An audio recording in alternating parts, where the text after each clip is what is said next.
Hello guys, it's me again, a little fish. Di dalam perjalanan sejarah kekristenan awal, ada sebuah gerakan yang berkembang dengan menekankan pentingnya hukum Taurat dan menolak ajaran Paulus.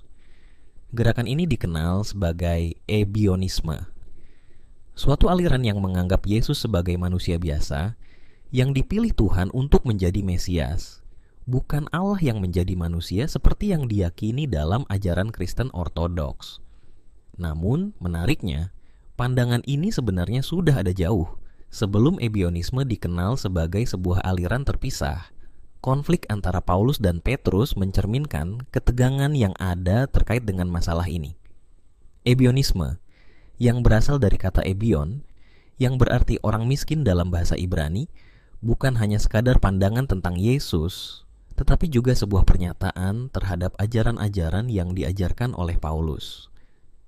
Para pengikut Ebionisme berpendapat bahwa Yesus adalah manusia biasa yang dipilih untuk menjadi Mesias, yang tidak memiliki sifat ketuhanan. Mereka percaya bahwa Yesus bukanlah inkarnasi Allah, melainkan seorang nabi yang datang untuk membawa kembali umat Israel kepada hukum Taurat. Menariknya, konflik antara Paulus dan Petrus di Galatia 2:11-14, secara tidak langsung sudah mengisyaratkan paham Ebionisme. Petrus yang lebih mengutamakan hukum Taurat dan Paulus yang menekankan keselamatan melalui iman tanpa perlu mengikuti hukum Taurat mencerminkan ketegangan yang lebih luas mengenai bagaimana umat Kristen harus memandang hukum Taurat dan identitas Yesus. Dalam hal ini, paham Ebionisme berakar dari pandangan bahwa hukum Taurat harus tetap menjadi landasan utama kehidupan Kristen, sementara ajaran Paulus tentang keselamatan melalui iman tanpa harus terikat pada Taurat dikecam.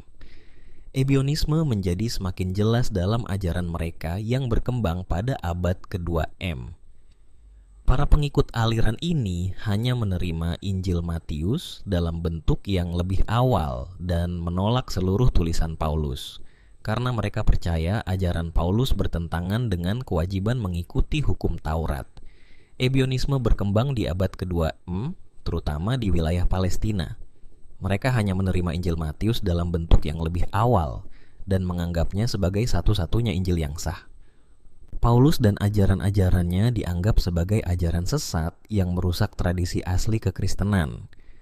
Tokoh-tokoh seperti Irenaeus dan Origen menganggap Ebionisme sebagai bidat yang harus ditanggulangi. Penolakan terhadap doktrin Trinitas juga menjadi ciri khas paham ini, karena dianggap tidak ada dalam kitab suci.